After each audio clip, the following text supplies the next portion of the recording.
Fala galera, Jesus Cop, Douglas Gonçalves por aqui para mais um Jesus Cop Podcast. Toda segunda-feira, gente, nós estamos aqui nessa mesa. Você pode estar vendo em qualquer dia, mas sai fresquinho segunda-feira, 10 da manhã, toda semana, e tem sido incrível. A gente está com quase 3 anos de podcast e eu tô hoje com uma convidada aqui que é a terceira vez no podcast. E são poucos que vêm 3 vezes no podcast. Tenho certeza que você vai ser muito abençoado. Só fazer um pedido antes da gente começar. Você só aperta no like, aqui, ó, no gostei no vídeo, porque aí o YouTube divulga muito mais. Então, já no começo, você vai gostar, fica tranquilo, entendeu? Não vai ser hipocrisia, você vai gostar. Clica aí e a gente vai divulgar mais ainda esse vídeo. Vamos embora? Podcast de hoje?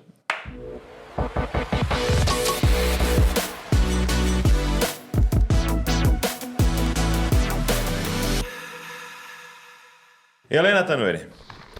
Douglas Gonçalves. Tê-la aqui. Terceira vez. Você participou aqui, né? Aí participou lá na conferência, naquela mesa, né? Naquela mesa. Aquela mesa abençoada, que deu o que falar. Sim. E agora a terceira vez. Obrigado, viu? Eu que agradeço. Você está aqui para esse papo. Muito bom estar aqui. Muito bom. João está aqui também. Só ali na retaguarda. Sempre. Só de uma informação a gente já saca ali. Obrigado, João, por você estar aqui. E eu queria começar te perguntando algo que você comentou comigo no almoço. E eu queria a gente começar falando disso. Você falou que não é fácil a vida do ministério, né?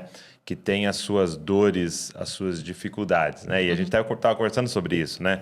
Que a gente obedeceu ao Senhor, mas aquilo que vem junto, né? Sim. Com essa obediência. Para você, quais são os maiores desafios, assim, hoje, do ministério? Bem, a ausência de casa me custa muito, né? Apesar das pessoas imaginarem que eu me ausento sempre, nunca, não é assim. É sempre assim, toda semana, é constante. Toda semana, praticamente, eu viajo. Mas durante a semana... mais curto, né? Mas toda semana. Mas quando eu tenho que fazer as viagens internacionais, por exemplo, aí me demanda mais tempo de ausência, né? Então, a gente vai envelhecendo também, né, Douglas? Então, a gente não tem mais o mesmo pique e a gente fica apegado à nossa casa, assim. A gente quer o nosso banheiro, a nossa cama, o nosso jeito, o nosso cheiro. Então, uma das coisas que pega é ficar muito tempo fora de casa, se isso for necessário. E principalmente porque eu tenho a Sofia, que está com 20 anos. E apesar da gente pensar que os filhos crescidos não precisam da gente, isso não é verdade. Enquanto os filhos estão na casa da gente, eles têm uma obra ainda para ser feita no coração deles, né? A gente está ali para atendê-los, para estar atento às necessidades dela. Hoje ela tem as necessidades diferentes, ela se vira, ela cozinha, mas ela tem outras necessidades. Então, ela mesma, ela dá o toque na gente. Vocês estão viajando demais, eu estou sentindo falta. É mesmo. E a gente tem esse acordo de sempre se sinalizar a esse respeito. E outra coisa que tem me cansado muito é o entorno. E subir no púlpito, entregar aquilo que Deus tem me ensinado, me confrontado, me falado, flui, assim, deliciosamente. Eu já subi doente, com febre, com a garganta fechada. Eu já subi uma vez, eu estava em Volta Redonda. Eu estava em Volta Redonda e eu tive uma infecção de garganta seríssima. E eu falei com o João, eu estava falando assim. Eu falei com o João, você que vai pregar hoje. Eu não consigo pregar. Eu vou te dar o texto e você fala, né? E o João falou assim, não, misericórdia, Helena. Deus vai te curar. Eu vou te dar o texto, você fala, E eu falei assim, olha, eu vou te dar o texto. Eu contei para ele o que eu ia falar. Eu falei assim, fala e deixa Deus te usar do jeito que Ele quiser te usar. E eu subi, Douglas, para falar que eu não daria conta. Douglas, eu parei de sentir dor, eu entreguei a palavra toda, eu cantei no final. Eu estava totalmente afônica. Meu Deus. Eu cantei no final e o João ficava assim com o olho arregalado para mim. Quando eu saí, ele falou assim, olha, se eu tinha alguma dúvida que é Deus na sua vida, agora eu tenho certeza. E depois, aí pronto, acabou, cumpriu a missão, me desplugou de novo. Aí eu tive que entrar com antibiótico, tomei 10 dias de antibiótico, fiquei bem ruim mesmo, mas a missão eu cumpri. Eu vejo que é uma capacitação assim, sobrenatural para eu cumprir o que Deus quer que eu cumpra. Né? Agora, o entorno começou a ficar mais pesado. O que é o entorno? O que é o entorno? Aeroporto, voo, viagem de carro longa, o corpo começou a sentir mais, eu desenvolvi uma hérnia de disco. Então, porque por ficar muito tempo sentada também, né, e tal, e mal acomodada. E tem as expectativas das pessoas. E essa é a parte mais difícil, Douglas. Para mim é a parte mais difícil. Porque as pessoas nos imaginam. Elas constroem uma Helena de acordo com aquilo que elas imaginam na mente delas. Elas me escutam no YouTube, então elas montam uma Helena perfeita, uma Helena que não se cansa, uma Helena que não sente dores, uma Helena super heroína, super forte, super poderosa, entendeu? E aí ela se depara com a Helena humana, né? Que tem cansaço, que tem irritabilidade, que tem problemas hormonais, que está na menopausa. Ok. E aí elas querem a foto, elas observam como eu estou vestida, se eu não estou num dia muito bom. Tira uma foto comigo. Eu falei assim, puxa, mas você vai tirar a foto comigo assim, toda destruída? Ele falou, não tem problema não, depois eu ponho um filtro. Então, assim, a gente... Ainda tem que ouvir isso. Escutam os comentários cruéis, né? Elas dão opinião sobre o meu peso, elas dão opinião sobre o meu envelhecimento, elas dão opinião se eu devo deixar o cabelo branco ou não, entendeu? Então, assim... E isso você diz assim, mais online, né? Ou não? Não, online e pessoalmente também. Pessoalmente também? Pessoalmente também. Uau! Tá gordinha, hein, Helena? Não, tem que sério? se cuidar. Sim. Eu falei, minha filha, eu tô na menopausa lidando com os meus hormônios, pelejando com os meus hormônios. Você não sabe da minha história, você não sabe das minhas demandas, entendeu? Sim. Então, as pessoas... Isso é muito pesado. As pessoas te imaginam e quando você não corresponde àquilo que elas pintaram na cabeça dela, ela criou, né? Elas são muito duras. Né? Então, isso às vezes me pesa demais a conta.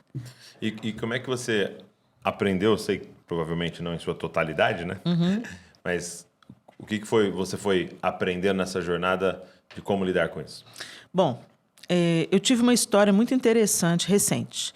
Eu comecei a ter aversão à foto. A foto eu já não gosto dela há um tempo. Eu acho que já tem um tempo que eu não gosto, já falo sobre isso há um tempo. Eu acho que as motivações são erradas.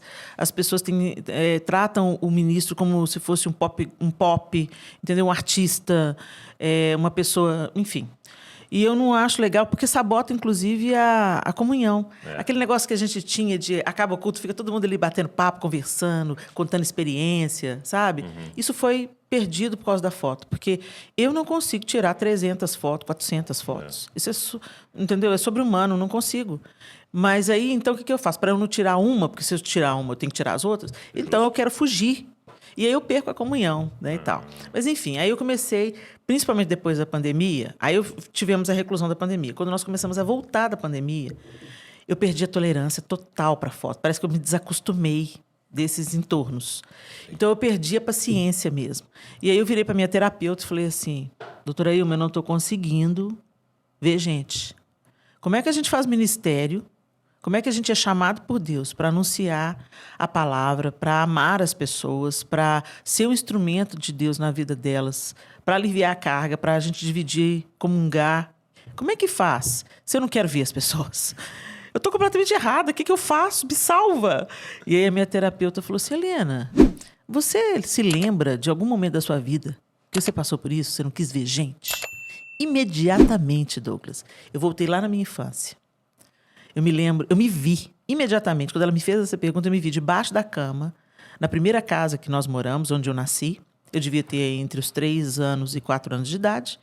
Eu estava metida debaixo da cama e a minha mãe insistindo para eu sair debaixo da cama para ver a visita que chegou. E eu não queria sair, eu estava apavorada. E a minha mãe, sai daí, Leninha, sai, vem aqui, conversa com fulano. Eu não quero. Eu estava apavorada. Aí a minha terapeuta diz assim, essa casa, não foi a casa que você morava quando começaram os abusos? Eu falei assim, era. E esse período? Eu falei assim, foi mais ou menos nesse mesmo período que os abusos começaram. Ela falou assim, Helena, você está reeditando o abuso. Você já foi curada do abuso. Mas todas as vezes que as pessoas chegam para você e falam assim, eu sei que você não gosta de foto, mas tira uma foto comigo. Um abuso. Você evoca a mesma sensação. Não me importa como você se sente. Eu quero uma foto. Então, aquelas palavras estava evocando aquela mesma sensação. Por isso, aquela aversão. Era o mesmo princípio em jogo. Mesmo princípio em jogo. Então, não me interessa como você se sente. Eu quero o que eu quero de você. Né? A minha vontade sobrepõe a sua. Uhum. Quando ela falou isso, Douglas, eu caí num choro. Mas um choro profundo, um choro doído. Né? E ela falou assim, é isso que está acontecendo. E aí, munida dessa informação, a gente vai elaborar. E eu comecei a exercitar na minha mente. Não, as pessoas não tomam de mim. Eu dou, porque eu quero dar. Como Jesus deu a sua vida, ele deu a sua vida voluntariamente, e ele me chama a negar a mim mesma. Então, Senhor, me capacita. Ninguém vai me roubar nada. Ninguém vai me abusar, porque eu não permito que me abusem. Antes que me abusem, eu voluntariamente vou ceder a foto. Passei a gostar de foto? Não. Acho que nunca vou gostar. Nunca vou me acostumar. Mas eu fico trabalhando na minha mente. Quando a pessoa vem, entendeu? Quando a pessoa vem, pede uma foto, a não ser que ela seja grosseira. Sim. Né? Quando ela vem e fala assim, Helena, eu queria tanto tirar uma foto. Você tira uma foto comigo? Tiro a foto com você. Se ela fala assim, eu sei que você não gosta. Eu falo, não fale isso. Não fale isso. Se você sabe que eu não gosto, então por que você está vindo tirar? Não fale isso. Fale assim, eu quero tirar uma foto com você. Para mim é mais fácil de lidar. Eu estou falando isso para as pessoas. Você está falando? Estou falando. Para mim é mais fácil de lidar você me pedir uma foto do que você me dizer. Eu sei que você não gosta, mas eu quero a foto assim mesmo. Ela, tá bom. Tá bom. Tem gente que fala assim, não precisa não, só um abraço tá bom. Então, eu estou assim, né? Eu acho que eu ainda estou no processo. Né? E eu tenho pedido, Senhor, me fortalece, me abençoa. E sempre, Douglas, que eu tenho oportunidade de ensinar, eu ensino. Eu falo com as pessoas, olha, gente, vocês não precisam da minha foto. Vamos ter comunhão. A foto, ela pode rolar de um jeito espontâneo. Sim, entendeu? Sim. Não espere isso de mim. Né? É muita coisa para minha cabeça, gente. Não dou conta de tirar foto com 300 pessoas, com 100 pessoas, não dou conta. Né? E o que eu tenho percebido, assim, na minha própria vida e pessoal que eu convivo, né, que está exposto, né, a gente não tem noção de quão mal faz para a pessoa, no sentido também de... porque a pessoa está falando assim, eu quero tirar uma foto com você porque eu quero guardar o encontro que eu tive com alguém muito especial. E como isso vai fazendo mal para a pessoa, né? E como o diabo pode usar isso, né? Para começar a inflamar o seu orgulho e de verdade você começar a acreditar que você é mais especial do que... E é uma pedrada que atinge dois, porque ao mesmo tempo que eu me envaideço e começo a acreditar erroneamente que, uau, Deus está usando a minha vida, né? Também já aconteceu, uma vez eu estava num congresso do Diante do Trono e eu sentei no primeiro banco. E uma moça veio e ela não me pediu uma foto, ela chegou perto de mim, ela se posicionou e falou, Helena, e quando eu virei, ela bateu a foto. Aí a outra veio e desejou fazer a mesma coisa. E ela veio e fez, tira uma foto comigo. Só que já estava começando o louvor. E eu falei assim, não vou tirar foto com você agora. Agora nós estamos na igreja, começou o culto, é hora do louvor. Não vou tirar foto com você agora. Depois ela me mandou um e-mail, ela falou assim que era o primeiro dia de congresso. O congresso dela acabou. Ela não recebeu nada do que ela queria, ela me odiou. Ela me disse uma série de impropérios e desaforos, porque eu não correspondi à expectativa e não tirei a foto. Eu não fui grosseira com ela, eu falei só com ela, mas eu fui firme. Falei assim, o louvor já começou. Agora não é hora de tirar a foto, tá bom? Mas isso para ela foi o fim. Ela foi embora. Ela não quis mais assistir o congresso por causa de uma foto. Entendeu? Então, realmente, a gente precisa de ensinar sobre isso. As pessoas precisam de pesar as suas motivações. Né? Mas é porque eu te amo, Helena. Eu sempre dou esse exemplo. Você me ama? E se eu cair no pecado escandaloso? Você vai apagar a minha foto do seu Facebook. Você não vai querer ter a foto com a leprosa da Helena. Entendeu? Então, assim, esse amor... Não é tudo isso que parece ser, não. Né? Então, as pessoas elas se utilizam muito uma da outra. Eu quero para ganhar like. Ou até elas acreditam. Não, eu vou tirar uma foto com a Helena porque eu amo a Helena, porque a Helena abençoou minha vida. Gente, eu sou só a ferramenta, eu sou só o jumentinho. O Senhor faz a obra, Ele convence. A palavra dEle entra pelo poder do Espírito. Né? Eu não tenho mérito nisso. A graça e a misericórdia de Deus é que me levou a isso. E eu sou uma privilegiada de ser um vaso de barro para que o poder, né, a excelência do poder seja totalmente de Deus. E a gente, como igreja, a gente já tinha entendido isso, Douglas, sabe? Quando a gente vai nos Estados Unidos, a gente vê uma outra realidade. Tem os ministros ali, eles estão ministrando, quando acaba, fica todo mundo junto. Não tem, sabe, essa histeria que tem aqui no Brasil, né? Principalmente quando está envolvido com arte também. Você pensa... Eu sou uma pregadora, uma evangelista, e aí as pessoas têm essa expectativa comigo. Você imagina os cantores, Meu Deus. os músicos, os artistas, de fato, né? Aí, então, que vem essa loucura total. E a gente já viu coisas muito inadequadas com amigos, né? Músicos, um comportamento inadequado, de toque, de histeria, de tudo. Então, isso tem que mudar no nosso Isso meio. tem que mudar porque é uma das ferramentas de Satanás para derrubar um ministro. Exatamente. Então você está falando assim, eu sou muito abençoado por esse homem, por essa mulher e pela música tal. Não faça isso porque isso pode ser uma das coisas que vai derrubar essa pessoa. Exatamente. Né? Exatamente. Porque se ela acreditar que ela é mais especial do que os outros e não uma parte do corpo de Cristo que tem um dom e está lá exercendo, e glória a Deus por Glória isso, a Deus por mas isso. que você tem outro e você precisa exercer ele. Yes. Os mais honrados são os que não aparecem. Não aparecem, exatamente. Eu vi uma vez alguém falando assim, que ele pregava, tá? Ele falou assim, então eu sou parecido com um braço, né? Aí alguém chega e fala, meu Deus, que braço bonito, tal, você tá malhando, né? Ele falou assim, mas ninguém nunca chega e fala, meu, que baço, que estômago Que bem rim. cuidado. Que Uau, rim que é rim. esse? Entendeu? Só que, na verdade... Que mantém mata. a gente vivo. Né? E aí ele falou, e dá para amputar um braço. Dá para amputar um braço. Dá para viver sem o braço. Né? Agora não dá para tirar os órgãos vitais. E agora você estava falando, eu lembrei uma vez que o Francis Chan compartilhou que ele estava pregando e foi pregar numa conferência, né? E aí, ele é um cara, assim, muito simples, assim, né? E pregando, você percebe ele muito simples no sentido de falar simples, né? E aí ele foi com a esposa dele, tal, nessa conferência, e ele ia pregar sobre a presença de Deus, né? E aí, ele começou a falar palavras difíceis e tal, né? Aí terminou, entrou no carro para ir embora, a esposa dele falou, o que aconteceu?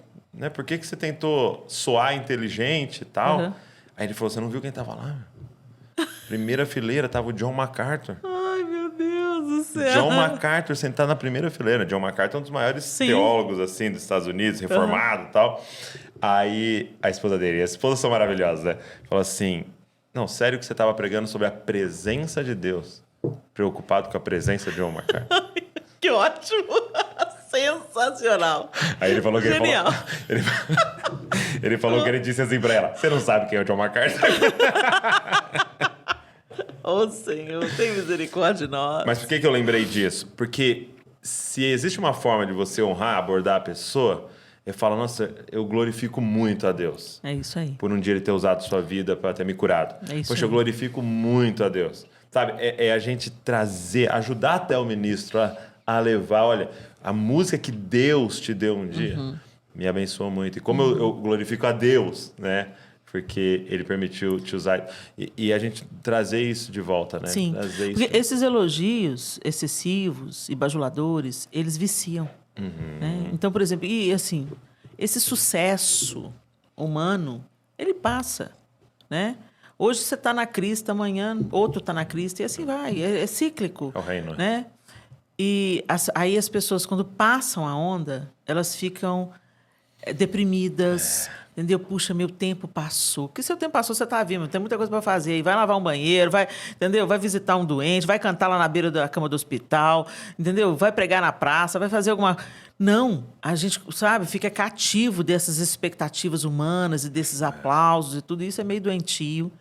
E se a gente deixar, adoece a gente. Eu percebi que na pregação... acontece algo, né, do pessoal agora. Antes era, eu lembro da época do meu pai, assim, das congressos da Assembleia de Deus, era o aleluia, glória a Deus, aquela reação na pregação, né? Hoje é mais um uau, yeah. Vai mudando, né? Vai mudando. Mas eu vejo que se a pessoa se apega a isso, ela dá um passinho para ir para heresias e tal. Porque aí você fica tanto assim, não, eu quero falar um negócio diferente. Eu quero falar um negócio novo. Eu quero falar um negócio que ninguém nunca ouviu na vida. E aí A gente começa a falar bobeira, né? Começa a falar bobeira. Igual os vícios que os ministros, né, começam a ver que funciona de uma certa forma e aí começa a praticar, né? Então, olhe para quem está do seu lado. Isso virou um vício. Virou um vício. A pessoa tem uma fenda, assim, uma falta, ela tem que suprir com alguma coisa. Diga para a pessoa que está do seu lado. E a gente começa a repetir as coisas. O líder de louvor, muitas vezes, é uma tentação reincidente, né? Joga a mão para o alto, tira o pé do chão. Você não está dirigindo, você não está entretendo uma plateia. Entendeu? Você está adorando a Deus e a expectativa é que as pessoas olhando para você, elas se inspirem a ir pelo mesmo caminho que você está indo, né? E eu sinto falta na Lagoinha, quando nós começamos com louvor congregacional, o Diante do Trono, né? Por exemplo, a base do Diante do Trono, o pessoal da base mesmo, bateria, baixo, violão e o vocal. Era o Shekinah, que era um outro grupo. Então, foi a junção do Shekinah e do El Shammah. Aí explodiu e deu... Deu Diante do Trono. Shekinah e El Shammah, a presença misturou. Meu Deus! Mas, enfim, a gente cantava no banco. É mesmo? Era no banco. Eu ficava no primeiro banco, de costas para o povo. Uau, né? verdade. E o líder de louvor era um pastor. E depois, quando a Ana chegou do seminário, ela passou a liderar o louvor, atrás do púlpito, né? E o vocal, todo mundo no primeiro banco. Olha então, a gente só. cantava do primeiro banco. Depois é que aconteceu o negócio da gente ir para a plataforma e tal. E aí que vem os problemas também. Estão dizendo que esse é o modelo ideal sim, e tal e tal. Mas quanto mais exposto a gente está, mais a gente tem que deixar o Espírito Santo visitar o nosso coração e dizer, é isso mesmo, Senhor? A minha motivação ainda é a mesma? Né? Ou eu estou performando? A tentação é muito grande da gente fazer uma performance, uma apresentação, onde a gente está sendo visto. E, na verdade, é o Senhor que tem que ser visto, é Ele que tem que ser percebido, é Ele que tem que ser adorado. E isso é muito sutil nas nossas igrejas contemporâneas, entendeu? Eu viajo o Brasil todo, Douglas, e eu vejo essa reincidência do líder de louvor que não tem consciência de ser um líder de louvor. Ele é um animador de auditório, entendeu? Então, ele dá essas palavras, esses comandos. Ele quer animar as pessoas. Eu acho que ele olha para a igreja e vê aquela igreja assim, tá. E aí ele quer, sabe, na manivela, no braço. ele quer, sabe, produzir algo, um resultado. Sim. Eu lembro do Sóstenes Mendes, que é o ministro de BH, que eu respeito muito, ele é pastor do Projeto Adoradores, e o Sóstenes, ele tem músicas lindas, né, compositor, cantor e tal. E ele era jovenzinho e ele conta essa experiência, me tocou muito essa experiência dele, me mudou a maneira de eu ver, né, a plataforma. A gente estava numa adoração em Adoradores, na Árvore da Vida, lá em Sumaré, há muitos anos atrás, e ele contou essa experiência e me marcou para sempre. Ele disse que, quando ele era jovem, o pastor chamou o Sóstenes e falou, Sóstenes, prepara o louvor, você vai dirigir o louvor no próximo domingo. E o Sóstenes foi para o quarto, buscou a Deus. Senhor, o que o Senhor quer ouvir de nós? A gente quer cantar algo que te agrade, a gente quer atrair a sua presença com os nossos louvores. Ele se consagrou e ele se preparou e ele buscou ouvir de Deus o que Deus queria ouvir, né? E ele se preparou, beleza, foi e ministrou. Quando o Sóstenes ministrou, foi uma manifestação da glória de Deus. As pessoas foram tocadas, testemunharam no final do culto, ficaram maravilhadas. Eu senti a presença de Deus. Tinha muito tempo que eu não sentia isso nessa igreja. Foi um mover, assim, no domingo de manhã. O pastor ficou tão empolgado com aquilo que ele tinha visto acontecendo, que ele virou para o Sóstenes e falou assim, no domingo que vem, você de novo. E aí o Sóstenes pensou, deu certo. Então, eu vou fazer o quê? Eu repito a lista. Ele não buscou, ele não se consagrou, ele não quis ouvir de Deus o que era para fazer. Ele fez o que ele achava que dava certo. E aí ele falou assim, e aí o que aconteceu? Aí o auditório inteirinho falou assim, não aconteceu nada. Ele falou assim, aconteceu tudo. Aí a gente ficou assim, perplexo, olhando para ele. Como assim aconteceu tudo? Ele falou assim, houve um mover. As pessoas choraram, as pessoas se quebrantaram. Eram as músicas certas. Mas aí, quando acabou, tinha um vazio dentro de mim. O Espírito Santo falou, na semana passada, eu fiz. Hoje, você. Então é isso. O artista, ele tem essa... O Paulo compartilhou com a gente uma ilustração, não sei se você lembrou essa. Ele falou assim, qual a diferença de um ventilador e um moinho? Falou, porque os dois têm hélice. Os dois trabalham com vento, só que um capta o vento e o outro gera vento. Ele falou, e aí a grande diferença é que o ventilador gasta energia e o moinho produz. Uau. Então é o que você está falando, né? No primeiro dia, ele vai para o quarto e capta o vento. Sim. E aí você sai cansado fisicamente da plataforma, mas energizado, porque, cara, eu produziu energia. Que doçura. Termina com todo mundo vivo, né? Sim. E aí o ventilador faz vento, né? Ele, vamos na força do braço, nós vamos fazer um vento aqui hoje. Exatamente. Entendeu? E termina a gente esgotado, né? É o que você está falando, né? Terminei com um vazio dentro de mim, né? É. E eu fiquei... Aquilo me impactou de um jeito, Douglas, que eu pensei, eu não quero isso para mim. Eu não quero ser uma performance, eu não quero... Porque na época eu ainda cantava com Diante do Trono, né? E eu pensei, eu não quero isso. E eu já via isso na vida da Ana. A Ana Paula sempre nos ensinou muito isso, né? Apesar dela sempre falar, olha, busca... O que ela falava? É importante você ter alguma coisa para trazer para a plataforma, entendeu? Então, busca no seu secreto. Porque não adianta você vir para a plataforma ficar com a cara fechada, ficar com o bico, ficar... Entendeu? Então, vai buscar na sua vida com Deus para você ter o que repartir, né? Ela falou assim, você tem que estar pronto para adorar, desconectado de tudo em volta para você fluir com facilidade. Então, isso eu já aprendia. Mas com esse testemunho do Sóstenes, eu fui despertada. Sabe como se Deus me desse um sacolejão assim, falei, uau, o artista ele pode produzir emoções. Tanto é que você vai num show secular, você sai de lá, chora, fica emocionado, nossa, arrepia. Que êxtase, arrepia, mas não muda de vida. É a unção que quebra o jugo, né? É Deus operando em nós que transforma. Não é o ministro produzindo vento, né? Então, assim, isso me impactou muito. E como a gente vê esse tipo de coisa, as pessoas estão querendo resultados. Então, elas entram por esse caminho do auto-engano. Sim. E elas começam a produzir vento, usando o seu exemplo. Literalmente, elas fazem acontecer um movimento que não santifica ninguém, que não muda a vida de ninguém. E tá todo mundo esgotado no final. Todo mundo esgotado no final. Eu já fui assim, em conferência que você ouve depois que um monte de gente saiu da igreja, que um monte de gente está machucada, que um monte de gente está... Exatamente. Porque a gente tentou fazer no braço produzir. Exatamente. Isso é tão grave, porque é tudo que Satanás quer, a adoração que era para Deus. Né? E a gente não pode ser inocente, Douglas. O que não vai para Deus, o diabo não despreza. Ele vive de restos e ele vive muito bem com restos. E para ele é suficiente, desde que não chegue no destino que tem que chegar, que é o único que é digno. Você já viu o livro do Bob Sorg, Não é Negócio, é Pessoal? Não.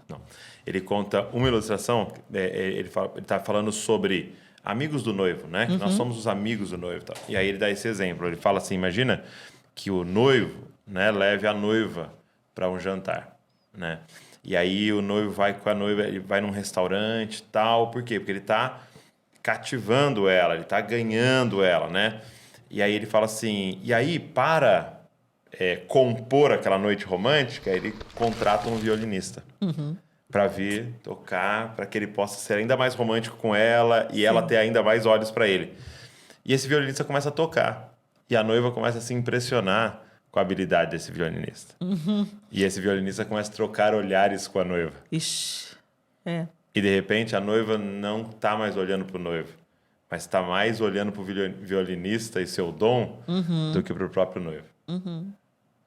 E aquilo fez uma figura para mim tão forte, de tipo, e violinista, mas você vai pensar, né, no grupo de louvor, mas é tão fácil também o pregador, é tão fácil qualquer um fazer isso. Né? De repente a noiva está apaixonada por você e quer uma foto com você. Ai, é terrível. Não, uma das piores coisas que me aconteceu, além das fotos, foi uma vez eu acabei de ministrar, uma mulher chegou para mim e falou assim, Helena, eu não consegui tirar os olhos do seu colar.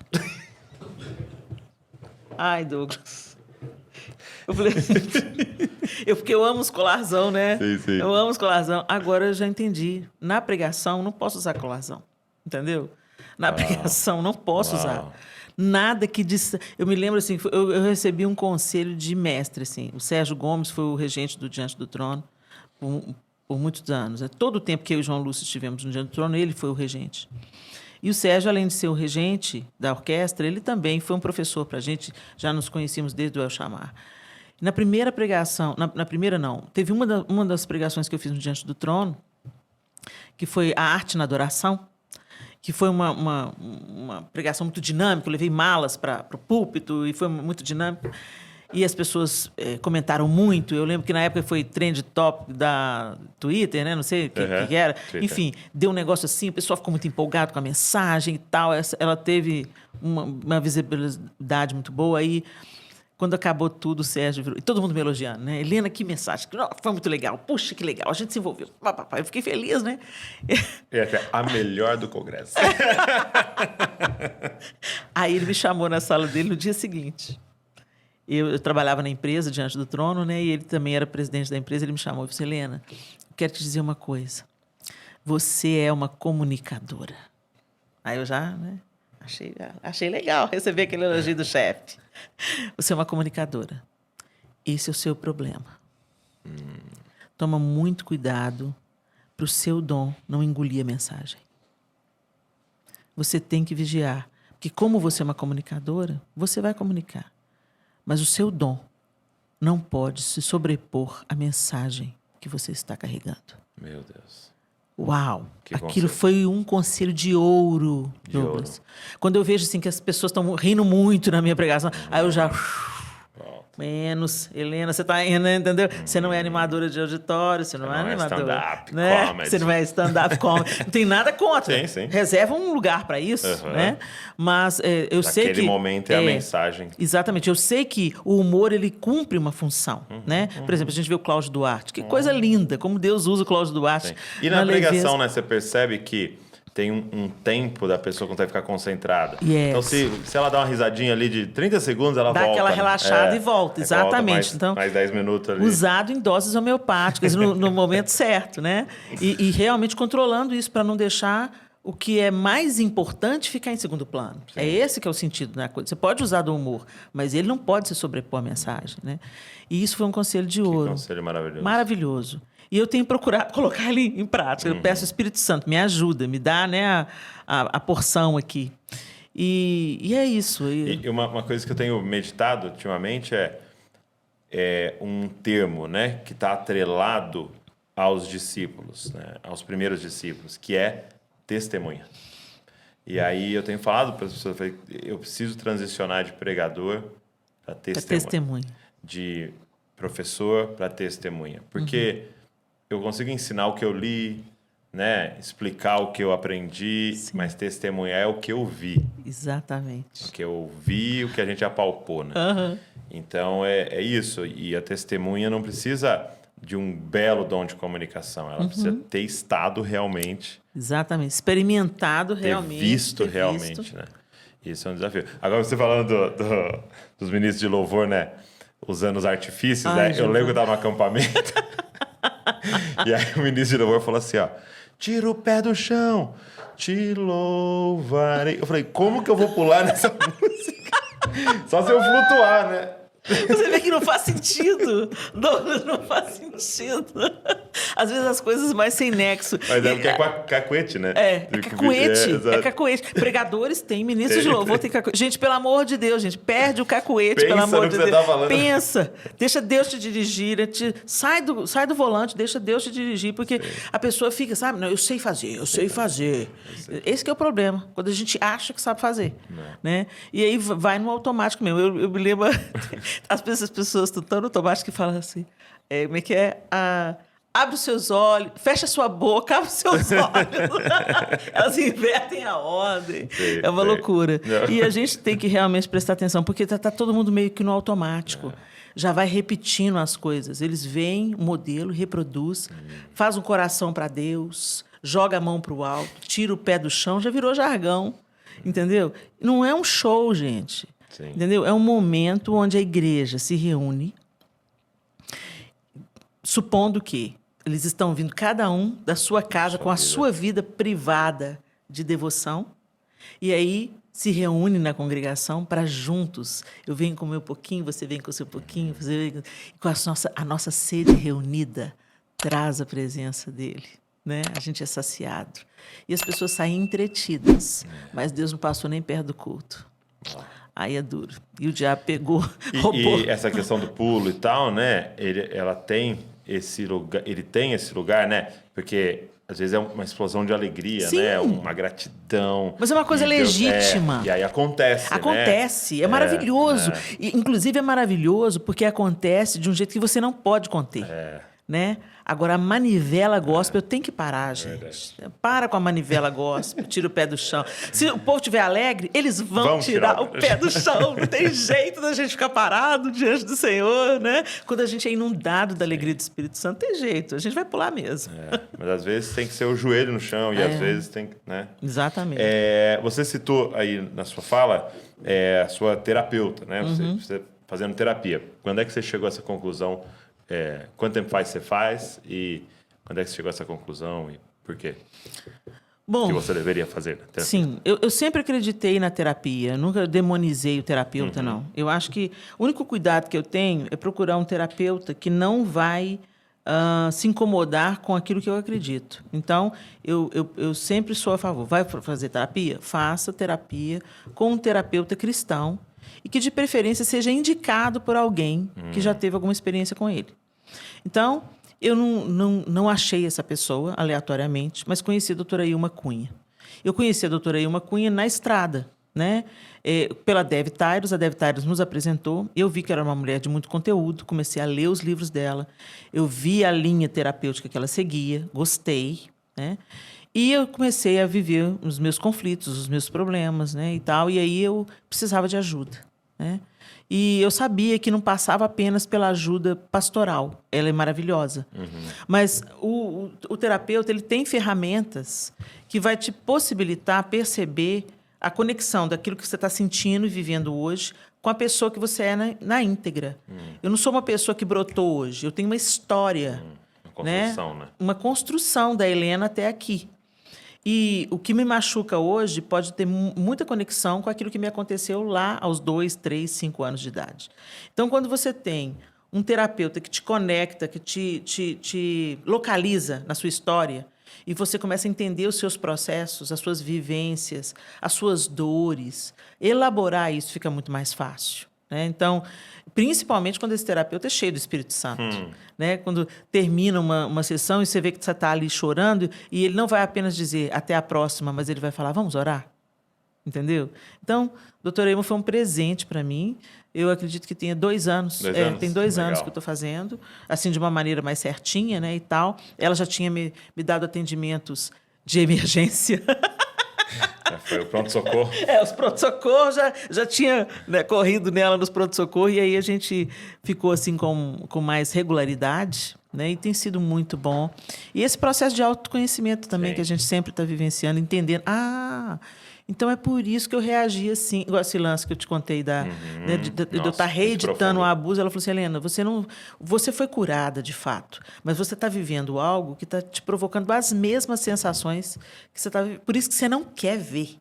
Você não quer ver ninguém, você quer se afastar de todo mundo para não ter que viver isso, para sentir isso de novo. Né? E o simples fato dela ter trazido isso para a luz, eu chorei ali, chorei muito, e aquilo me deu um norte para me reorganizar. Né? Então, estou elaborando isso aí e estou prosseguindo. Isso é muito poderoso. Né? É muito legal. poderoso. Eu acho que... estou formado em psicologia, né? Apesar de não exercer dessa maneira clássica, né? Mas eu acho tão importante. E como os profissionais da área da saúde mental hoje são extremamente requisitados. Sim. E eu queria incentivar você que é dessa área a buscar profundamente o Espírito Santo e a crescer ainda mais no conhecimento até técnico disso. Exatamente. Porque tem muito trabalho para a gente fazer como igreja. Né? E é importante também falar, Douglas, que se você não se adaptou com o terapeuta, às vezes você começa a conversar ali e não rolou. Não deu match. Não deu match, exatamente. Então, vai para o outro, procura Sim. outro. Não aborta o projeto. Porque o que acontece? Às vezes você vai num cardiologista, você não gosta do jeito que ele te atende. Sim. O cara nem me examinou direito, não fez um eletro. Não quero esse não. Não é assim com outros tipos de profissionais? E ainda mais que o psicólogo ele tem linhas. Né? Sim. Então tem um TCC, um terapeuta comportamental cognitivo, tem uma psicanalista, tem uma humanista. Então tem várias. Então, assim...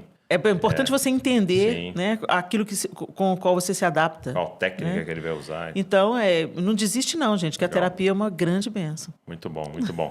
Agora, você é uma líder, né? E eu queria falar com você sobre esse papel da mulher na liderança, né? Porque hoje acho que a gente tem vivido dois extremos, né? Algumas vozes falando não, nenhuma mulher deveria estar em nenhum papel de liderança, não é para mulher, e outras vozes, de certa forma, deturpando até esse papel de liderança da mulher, né? Como é que a mulher pode exercer um papel de liderança saudável? Eu acho que entendendo a maneira como ela foi formada, como ela foi criada. Eu acho que a briga clássica que tem é que há uma disputa de poder. E o reino de Deus não é sobre disputa de poder. É sobre cada um servir a Deus com as suas potencialidades, sem disputa. Eu acredito na visão complementarista, né? Onde as mulheres são feitas como o homem, né? A imagem e semelhança de Deus. Os dois carregam o imago Dei, né? Eu sou feita à imagem de Deus. Depois da cruz, então, não há mais nem escravo, nem livre, nem judeu, nem grego, nem homem, nem mulher, né? Então, diante de Deus, nós somos iguais, mas somos diferentes em funções. E não tem nenhum problema nisso. Então, tem muita coisa assim, eu não vou me submeter a homem nenhum. Dentro mesmo do complementarismo, tem a questão do complementarismo abrangente e do estreito. Estreito, né? Então, no abrangente... Qual é a diferença? A diferença é que no abrangente, a mulher, ela pode ser líder em qualquer esfera, Ela pode ser né? líder em qualquer esfera. Não, ela não se submete. É na hierarquia de submissão. Então, no abrangente, ela não se submete... ela se submete ela tem que se submeter a toda a autoridade masculina. Ok? E no estreito, ela tem que se submeter apenas ao marido. Então, essa relação de submissão está dentro do casamento, restrito ao casamento. Isso no estreito. Entendi. Né? E tem o igualitarismo, que é a outra visão, que é homens e mulheres não são distintos em nada, homens e mulheres podem desempenhar exatamente as mesmas funções, porque a cruz derrubou qualquer problema de hierarquia. Se foi estabelecido isso por causa da queda, a cruz sanou isso, você pode, então, liderar uma igreja e tal. Eu não sou adepta dessa linha.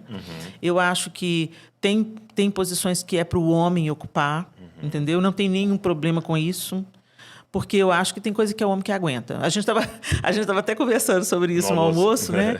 Porque... A mulher é muito sentimental, muitas vezes ela é muito emotiva, ou muito passional, ela leva as coisas, né? Se ela fica irritada, ela persegue aquela pessoa e tal. E o homem não, o homem consegue ser mais prático, mais focado e mais tranquilo para tomar decisões mais frias, vamos dizer assim. A mulher é mais emocional. Então, eu creio que... E não ser emocional é ruim, né? Em não ser emoção é ruim. Não, eu digo assim, a mulher é mais emocional, mais sensível e tal, isso não tem um julgamento de valor que isso é ruim, né? Não é ruim. É maravilhoso em outras situações. No lugar certo. Exato, porque, por exemplo, eu já vi situações da Luísa chegar no quarto, tô passando mal. A minha cabeça já é assim, passando mal nada?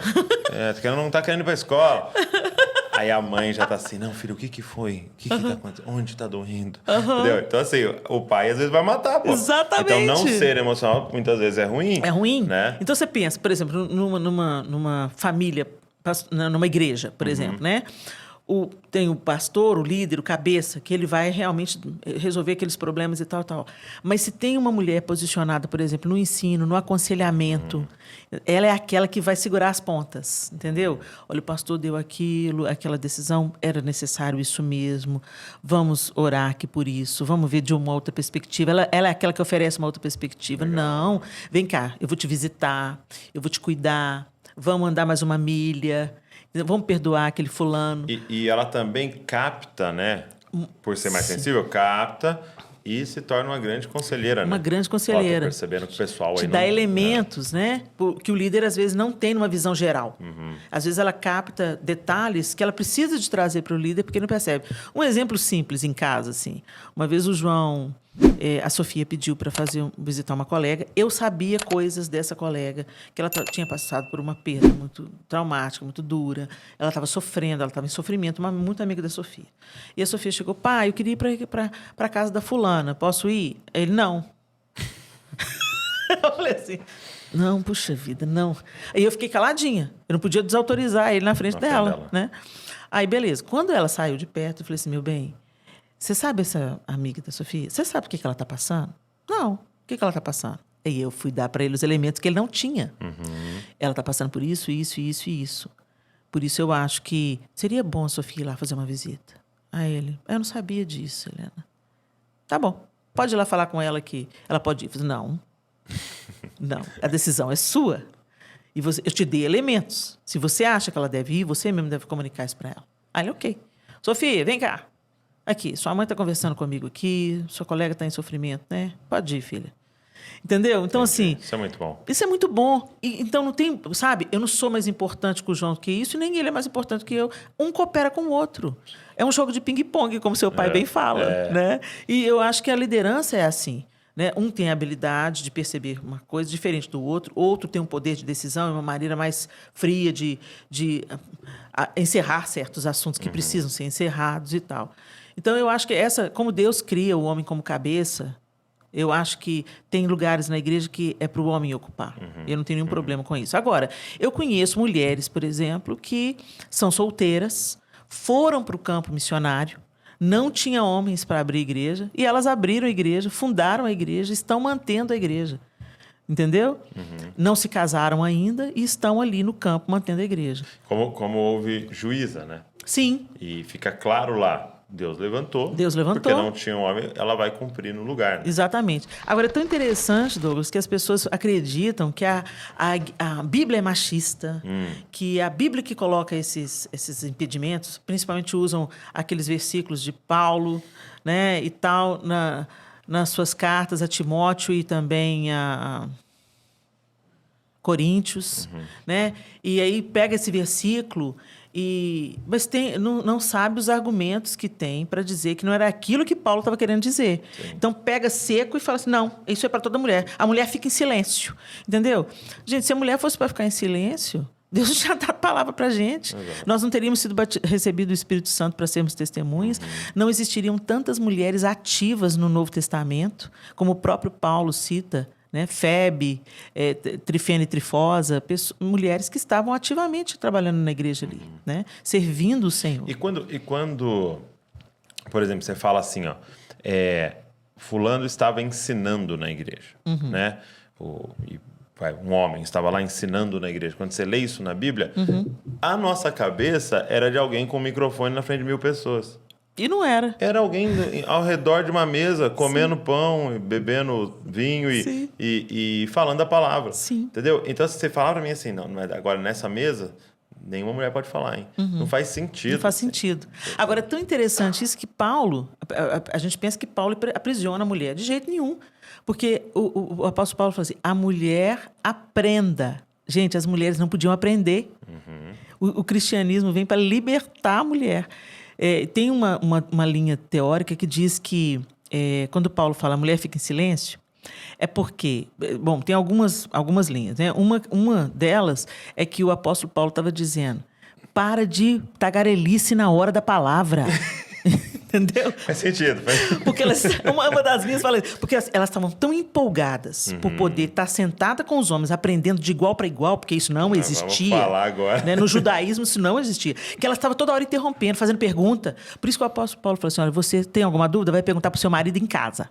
Então tem uma linha que pega essa vertente, fala assim, não, o que o apóstolo Paulo estava querendo dizer, para de tagarelar, para de conversar, para de falar na hora do culto, na hora do ensino, fica caladinha, e se você tem dúvida, pergunta para o seu marido em casa, para você não ficar levantando a mão e interrompendo quem está ensinando.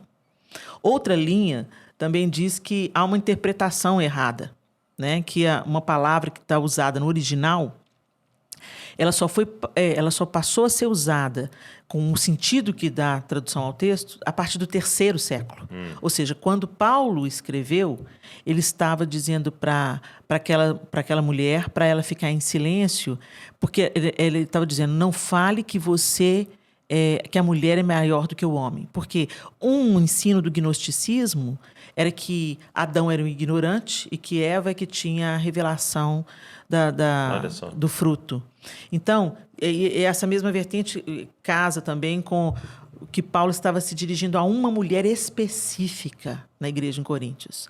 Porque ele vem falando no plural, o texto todo. Depois, no versículo 11 e 12, ele fala de uma mulher. E no 13, ele já lembra a hierarquia de criação. O homem foi criado primeiro do que a mulher. Porque o ensino do gnosticismo era contra isso. Ele desmentia isso. Interessante. Então, ele estava combatendo um falso ensino, na verdade, né? De uma mulher específica. Então, tem essas 3 vertentes. A gente não sabe qual delas mas todas elas fazem muito sentido. Eu vi um argumento muito interessante dizendo que também poderia ser um incentivo aos homens crescerem na palavra, né? Sabendo da sua posição também de liderança no lar também, né? Sim. Então, é um argumento muito interessante, porque naturalmente a mulher está mais presente na igreja. Sim. A mulher tem mais fé, a mulher tem mais fome, ela é a primeira a buscar ajuda. Se o cara não vai no médico, você imagina buscar o pastor para ajuda. Sim. Né? Ela fica com dor em casa, você imagina falar do pecado dele. E ele fala assim, se não houvesse esse versículo, a igreja seria quase que totalmente feminina hoje, né? Mas era como se ele falasse assim, eu não vou te explicar. Vai perguntar pro seu marido. Mas ele não sabe. Aí você manda ele vir. Ele vai ter que aprender. Ele vai ter que aprender. Ele vai ter que vir aqui. Era como um esticar, né? Sim. Era como um esticar. Homens. Exato, faz todo sentido também. Agora, é interessante que essa cultura... sempre ficava uma pergunta na minha cabeça, Douglas. Por que as mulheres do Antigo Testamento elas são tão vigorosas, juízas, prostitutas que acolhem espias, fazem um trabalho de espionagem junto com eles, salvam a vida da própria família, né? Como é que uma mulher trama um plano para deitar com o próprio sogro, para não perder a linhagem? Como é que uma moabita sai da terra dela e ousadamente acompanha a sogra? Quer dizer, as mulheres eram muito protagonistas no Antigo Testamento, a gente vê elas todo o tempo participando ativamente do plano de Deus. Eu ficava pensando, o que aconteceu com todo o Antigo Testamento, Uda, né? Tantas outras mulheres, Esther, salvou uma nação inteira.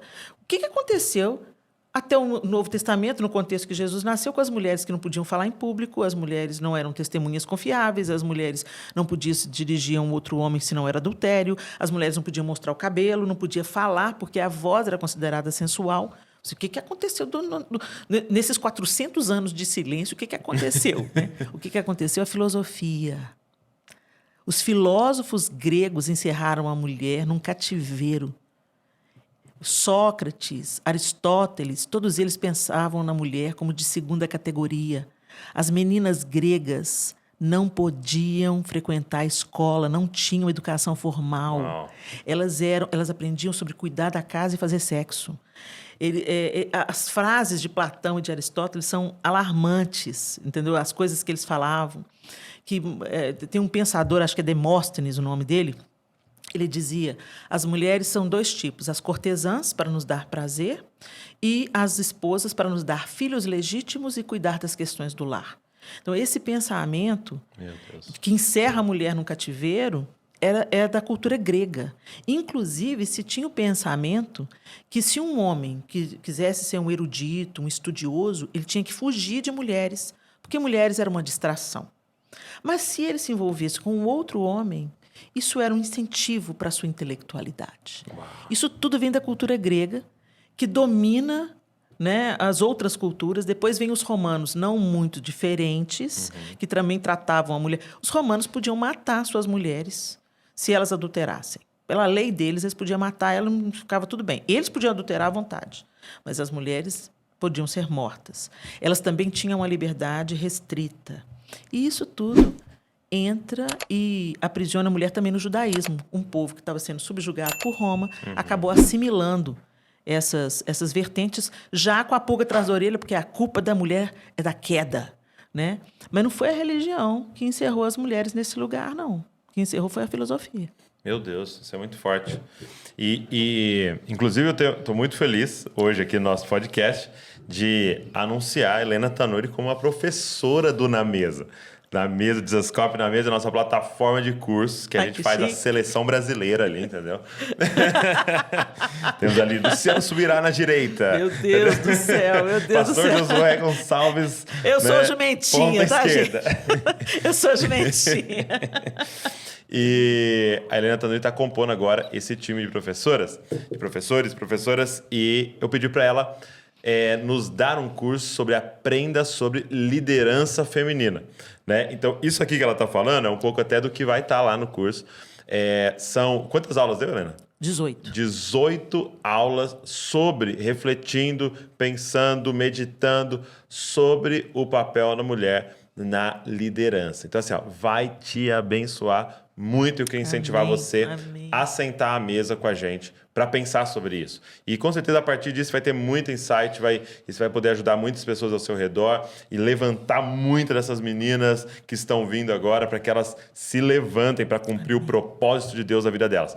Ó, tem duas opções. Você pode fazer o curso individual, então eu vou deixar o link aqui na descrição do curso da Helena. Você entra lá, já é tudo gravado, tem PDF pronto e já está lançado. Então você vai poder começar hoje a fazer aí, se você acessar agora. Ou tem a opção de você fazer o acesso total. É como eu disse, tem Luciano Subirá ensinando sobre dons espirituais, Abe Uber ensinando como liderar pequenos grupos. Gente, pelo amor de Deus. Pastor José Gonçalves, aprenda a pregar. O Carlito Paes ensina você a liderar igrejas que permanecem. Uau. Então, assim, tem muita coisa legal. Eu dou um curso de mídias sociais, tem curso de leitura, de interpretação bíblica, de teologia. Tem mais de 20 cursos lá e vai te abençoar muito. Então, tem a opção do acesso total para você fazer todos os cursos, tá? Vou deixar o link aqui para vocês, mas eu queria que você falasse um pouco qual foi o coração aí preparando o curso, preparando o material.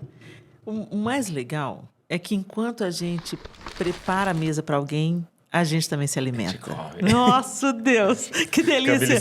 É igual a cozinheira, tá se preparando o alimento e tá beliscando. Como Deus me ensinou através da preparação para esse curso, como Ele estabeleceu, assim, fortaleceu conceitos que eu já tinha, como Ele colocou em xeque algumas crenças meio falsas, né, e tal. E foi muito bom a preparação. Eu espero que realmente as meninas se sintam motivadas no modelo que é o maior líder de todos, que é Jesus, né? E eu creio que vai abençoar pessoas como me abençoou.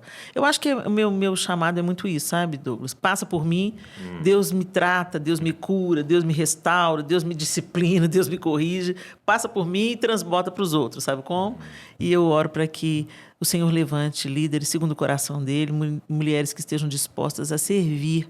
Porque eu acho que a maior característica da liderança é influenciar pelo serviço, né? E não para ser visto.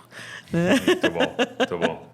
Então, eu espero que realmente elas sejam abençoadas, como eu fui. Um dos tópicos que você abordou e é tão importante para refletir foi a questão do feminismo, né? Sim.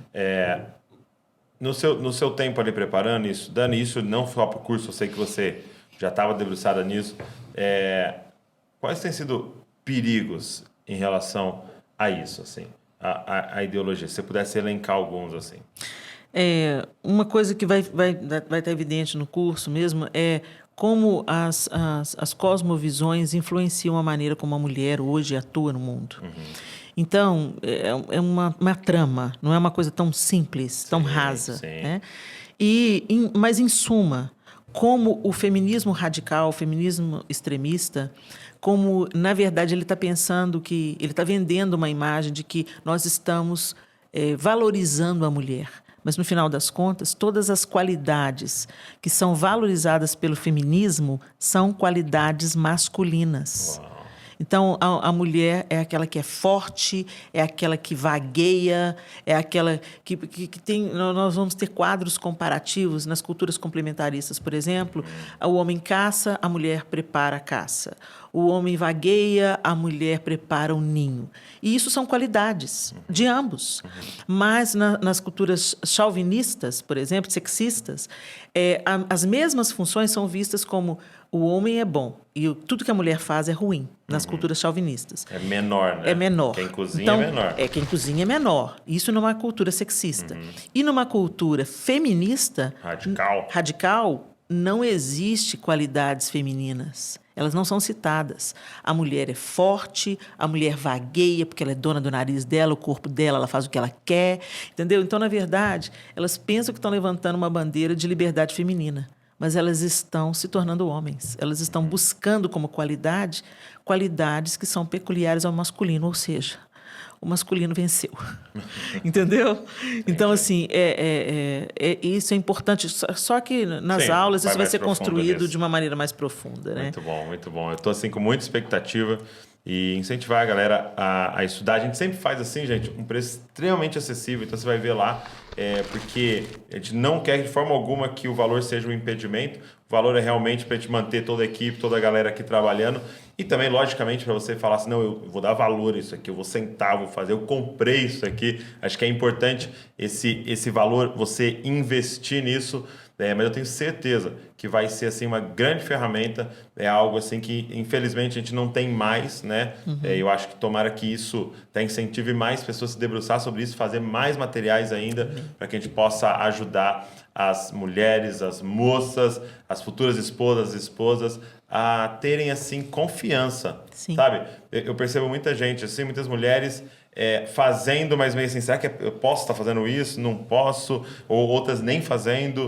E mesmo quem está fazendo, às vezes, sem confiança, né? Sem certeza do que está fazendo. Então, eu acho que isso vai abençoar muito e levantar uma reflexão, né? Então, eu estou com expectativa.